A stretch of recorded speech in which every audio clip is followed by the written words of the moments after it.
अनेक राज्यों को बड़े अन्यायपूर्ण ढंग से ब्रिटिश साम्राज्य से मिलाया था। ठीक है, और इसमें क्या किया था, देसी राजाओं में अत्यधिक असंतोष पैदा हो गया था और वे जो अंग्रेज थे, अंग्रेजों के विरुद्ध क्या किए थे, उन्होंने विद्रोह करने के लिए तत्पर हो गए थे।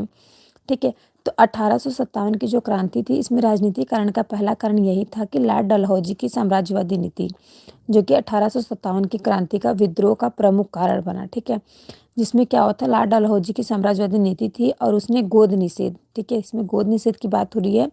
गोद निषेध के सिद्धांत के तहत उन्होंने क्या बताया था, युद्ध द्वारा अनेक राज्यों को बड़े अन्यायपूर्ण ढंग से ब्रिटिश साम्राज्य में मिलाया गया था और इसमें देसी राजाओं में अत्यधिक असंतोष पैदा हो गया और वे अंग्रेजों के विरुद्ध विद्रोह करने के लिए तत्पर हो गए थे। ठीक है, इसके बाद नेक्स्ट कह रहा है कि मुगल सम्राटों के प्रति अंग्रेजों का दुर्व्यवहार।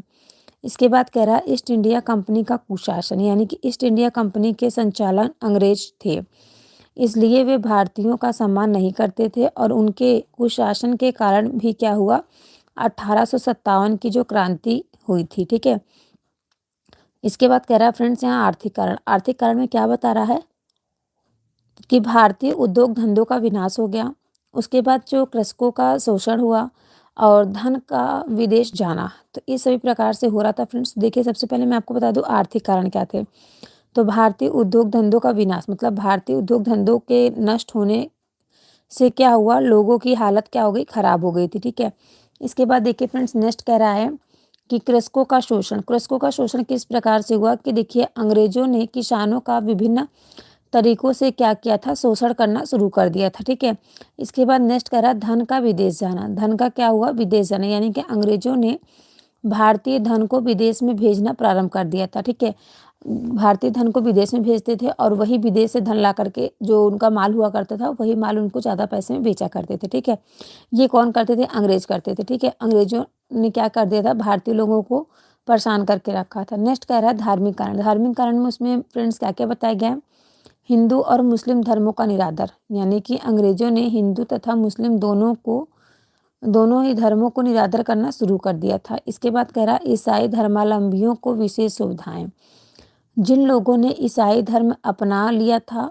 उन्हें अंग्रेजी शिक्षा प्रदान की गई थी। ठीक है, मतलब वो लोग क्या थे, जो यहाँ पे जो अंग्रेज आए थे वो ईसाई धर्मावलंबियों के विशेष सुविधाएं उपलब्ध कराते थे। मतलब जो लोग ईसाई धर्म को मानने वाले थे उनको मतलब क्या कहते थे, वो लोग अंग्रेजी शिक्षा ग्रहण कर सकते हैं, अन्यथा नहीं। ठीक है, इसके बाद नेक्स्ट आता है आपका पाश्चात्य शिक्षा एवं संस्कृति का प्रसार। इसमें कहता है पश्चात अंग्रेजी शिक्षा का प्रसार तथा प्रचार किया गया। नेक्स्ट कह रहा है सामाजिक कारण, सामाजिक कारण फ्रेंड्स किस प्रकार से था कि भारत के सामाजिक रीति रिवाजों में हस्तक्षेप ब्रिटिश अधिकारियों द्वारा जनता से दुर्व्यवहार किया गया था।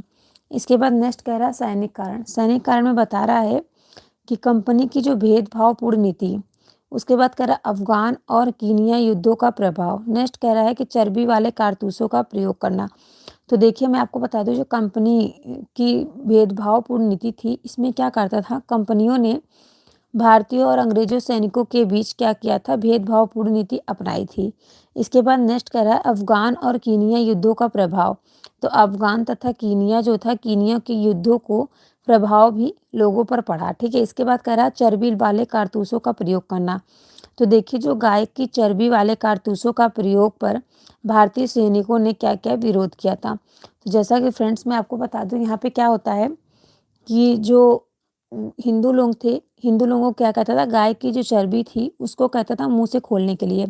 तो ठीक है, इसी का विद्रोह जो है किसने किया था, मंगल पांडे ने किया था। तो इसी वजह से क्या हुए थे, जो ये 1857 की क्रांति है वो स्टार्ट हो गई थी। ठीक है, और 1857 के और भी बहुत से कारण हैं। देखिए 1857 की जो असफलता के प्रमुख कारण क्या क्या हैं, तो देखिए इस पे भी मतलब काफ़ी बार क्वेश्चन बनता है। तो देखिए इसके असफलता क्या कारण थे। तो स्वाधीनता प्राप्त की जो दिशा थी, दिशा जो है वो भारतीय संग्राम एक महान प्रयास था। ठीक है, इसने क्या किया था, इसने संग्राम सफल ना हो सका, इसकी असफलता के कारणों का विवेचना इस प्रकार से किया गया। जैसे कि फ्रेंड्स मैं आपको बता दूं, समय से पूर्व, समय से पहले क्या करना, विद्रोह कर देना।